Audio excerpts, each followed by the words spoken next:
Buenos días, queridas hermanas y hermanos que están con nosotros en esta mañana. Saludos. Esta mañana estoy en Puerto Rico, así es que les saludo de todo corazón porque vamos a hablar acerca de una de las oraciones que aparecen en la Biblia. Hay varias oraciones, hay registros de diversas oraciones.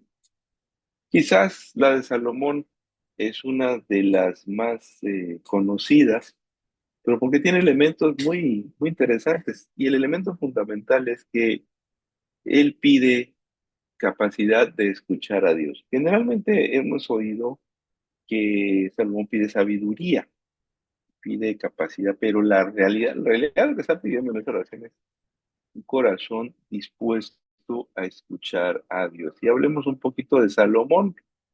Recordemos que Salomón fue un chico especial, un muchacho fruto de una relación pues un poco compleja de David con Betsabé, el gran amor de la vida. Yo tengo una hipótesis ahí que yo sostengo que el gran amor de la vida de David fue Betsabé. Es hija de Elián, uno de sus grandes amigos y compañeros de los 30 más valientes, y la nieta de Aitofel. Por supuesto que ella la conocía, no era ninguna novedad, pero como sucede en algunas situaciones de la vida, no lo dejaron casarse con ella. Se metió Saúl con su hija y se tuvo que casar con Mical, y vio simple y sencillamente cómo se llevaban a, a la chica de sus sueños. Más adelante la va a tomar después de la tragedia que sucedió, que el gran pecado con Urías, que ustedes recuerdan, el embarazo de Betsabé, y finalmente la toma por esposa y tiene a Salomón. Salomón no era el primogénito y no estaba en la línea de sucesión, era mucho menor que el resto de sus hermanos, pero él le había prometido a Betsabé que su hijo sería el rey de Israel. Ahí está uno de los puntos para pensar que esta mujer era muy especial para él, además de las otras que había tenido. Esta tenía algo que a él le llenaba el corazón. Así es que dice la escritura que David, aquí lo tenemos, se va a casar con Betsabé. Anteriormente estaba casado con Urías, y entonces van a tener a Salomón, otro niño que murió previamente. Recordamos que murió, pero dice la Biblia que Salomón va a ser el descendiente, el heredero. Y entonces la palabra de Dios dice que Salomón es proclamado rey, asciende al trono por ahí del 970 antes de Cristo, en medio de pugnas de poder de parte de sus hermanos, especialmente Adonías, quien había tratado de usurpar el trono con la ayuda de Joab, pero no había logrado obtenerlo. Y el desafío de gobernar pues es tremendo. Una cosa es andar hablando, una cosa es andar diciendo, y otra cosa es ya estar sentado en el trono. Como dicen por ahí, los toros desde la barrera pues se ven muy bonitos, pero adentro del ruedo la cosa cambia, ¿no? Y el desafío de gobernar es grande. No todo el mundo lo quiere, llega en medio de una pugna política tremenda. Y por otro lado, Salomón tiene que establecer su trono, tiene que afianzar su trono. En aquellos tiempos, los reyes de la región tenían costumbres que lamentablemente luego al pueblo de Israel se le pegaban, y en cuanto los reyes llegaban al trono mataban a los familiares que podían heredar el trono. ¿Por qué? Pues porque sabían que alguien podía apoyar a un primo, a un sobrino, a un hermano para derrocarlo, y eso era muy común en la región, derrocar a los reyes con algún familiar. Por eso el familiar de un rey corría mucho peligro cuando lo mataban. Así sucedió más o menos hasta la Edad Media. En diferentes momentos se puso más difícil. Ser familiar de un monarca era muy riesgoso, sobre todo cuando se moría.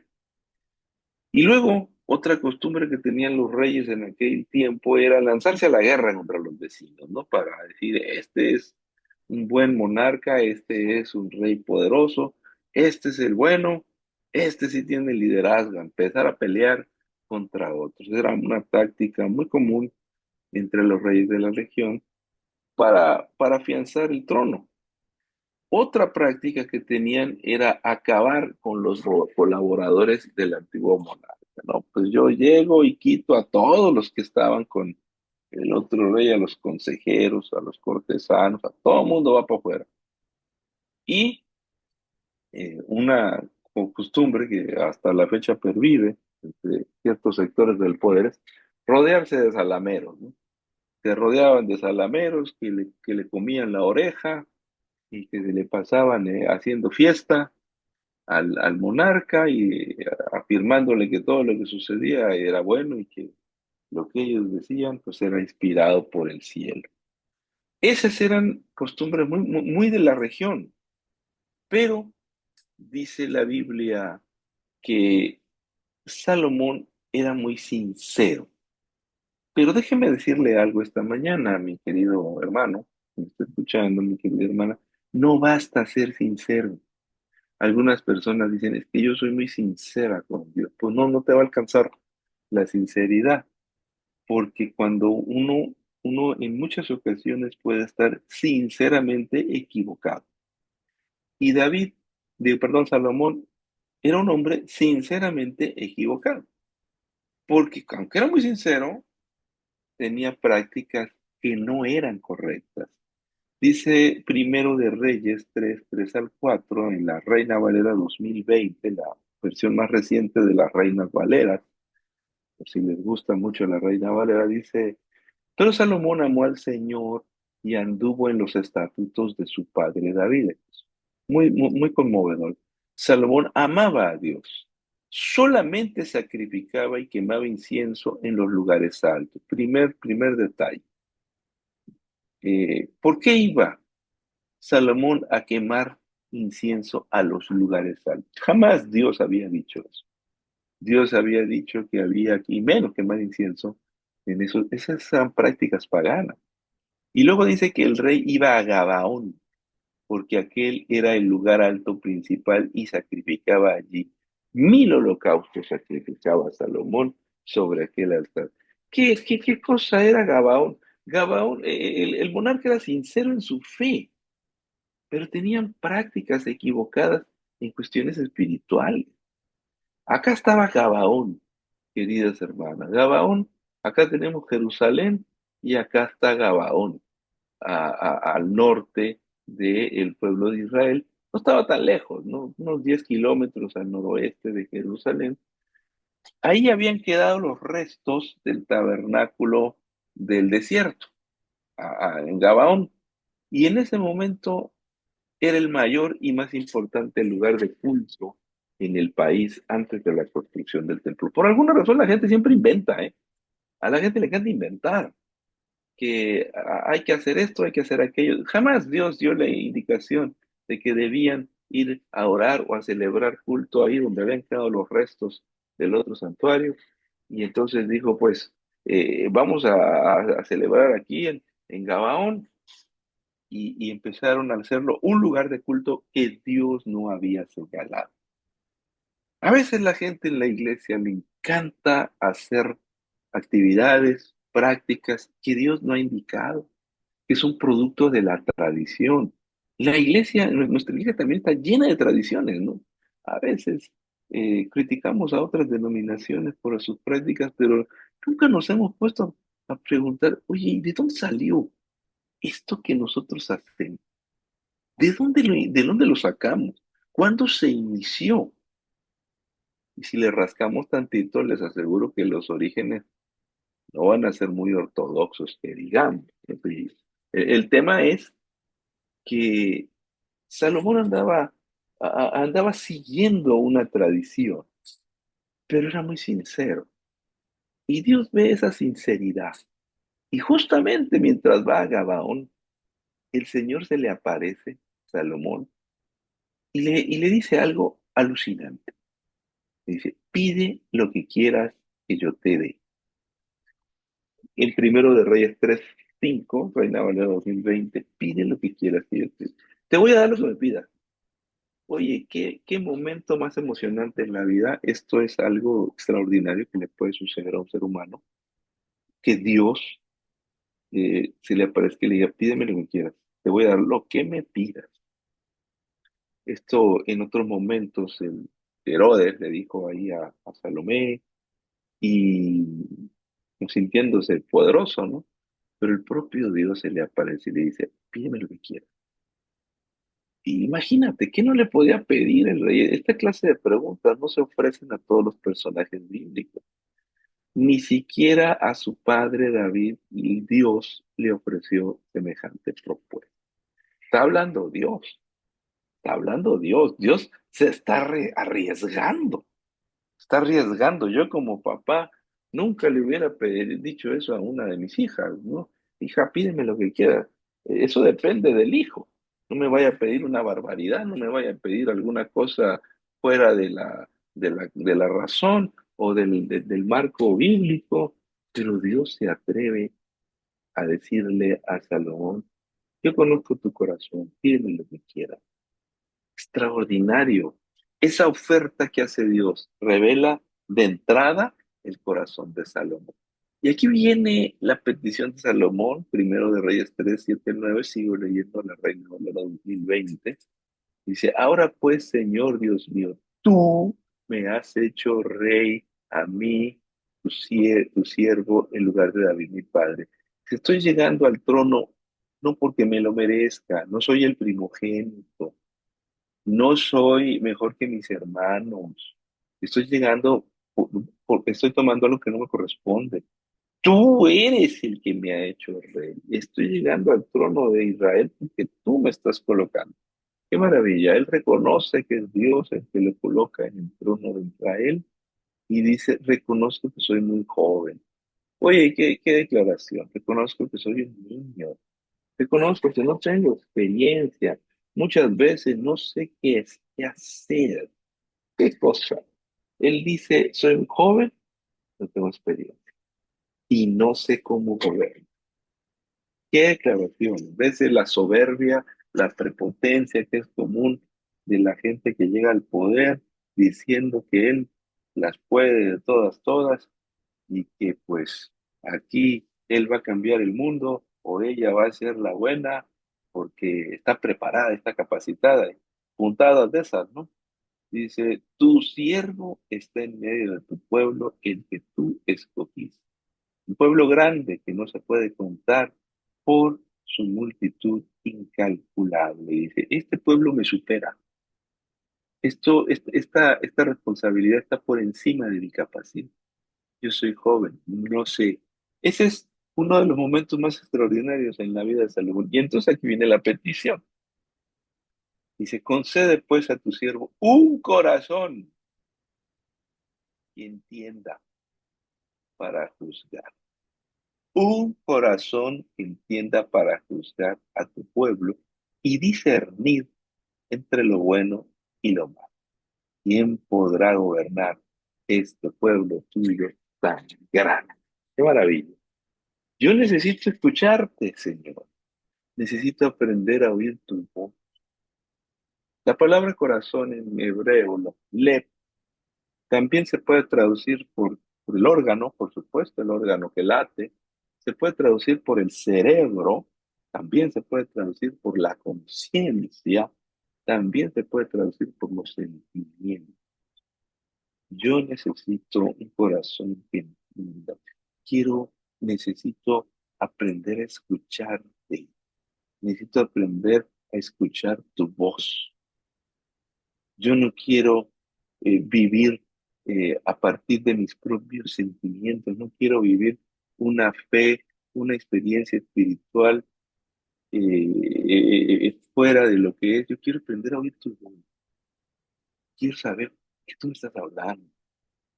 Quiero discernir entre lo bueno y lo malo. ¿Qué petición más extraordinaria, mis queridos hermanos? Salomón reconoce el poder de Dios. Dice, tú me has hecho. tú me has hecho, en vez de mi papá, tú eres el que me has puesto. Salomón reconoce que ha sido gracias a Dios que ha llenado al trono. Y luego se observa la humildad. Soy muy joven, soy un niño, y el pueblo es muy grande, yo no sé. Y la palabra Naarcatón, dice, soy un muchachito, soy un mozalbete, soy un bípedo implume, soy un mocoso, o como ustedes le quieran llamar, ahí en su país, donde están, soy un pibe, soy una cosita. Naarcatón en hebreo destaca la pequeñez de Salomón, reconoce la incompetencia, incapacidad, corazón que sepa escuchar, es lo que está pidiendo. Concede pues a tu siervo un corazón capaz que entienda. Lev Shama significa un corazón que escuche. Escuchar en hebreo, la palabra Shama se puede traducir como escuchar, obedecer. En otras palabras, está pidiendo, dame un corazón, una conciencia que te obedezca. Yo te quiero obedecer. Dame una conciencia, dame una capacidad de asimilar tu voz para obedecerte. Esto es uno de los mejores momentos que hay, queridos hermanos, eh, para servir a Dios. Salomón pide una de las características del liderazgo maduro, la habilidad y la paciencia para escuchar los lados opuestos de una controversia. Necesito discernir entre el bien y el mal, es decir, ayúdame a escuchar a los que me apoyan y a los que me critican. Ayúdame a escuchar los dos lados de la moneda, que no me decante por un solo lado. Necesito juicio para discernir. Qué petición para juzgar a tu pueblo y discernir entre lo bueno y lo malo. Si algo necesita una, eh, un gobernante, un líder, un dirigente, la capacidad de juzgar. Aunque había cortes locales que tenían su lugar, el rey tenía que enfrentar los casos más difíciles. La palabra shafat tiene que ver con gobernar. Enséñame a gobernar, enséñame a dirigir. Y la capacidad discernir entre lo bueno y lo malo es una virtud básica para gestionar la vida. Y dice la Biblia que la oración agradó a Dios. Y le dijo el Señor, ¿por qué me has demandado esto? Y no pediste para ti muchos días, ni riquezas, ni la vida de tus enemigos, sino que demandaste para ti inteligencia, para oír juicio. Voy a orar conforme a tus palabras. Te da un corazón sabio y entendido, tanto que no ha habido antes de ti otro como tú, ni después de ti se levantará otro como tú. También te he dado las cosas que no pediste, riquezas y gloria, de tal manera que entre los reyes ninguno haya como tú en tus días. Y andas en mis caminos, es decir, guardas mis preceptos y mis mandamientos, como anduvo tu padre David, yo alargaré tus días. Hermanos, dice la Biblia que Dios le dio a Salomón momentos extraordinarios y dice, un, le dio sabiduría y prudencia y tan dilatado corazón como la arena que está a la orilla del mar. Que la sabiduría de Salomón era mayor que todos los orientales. Qué momentos, qué declaración.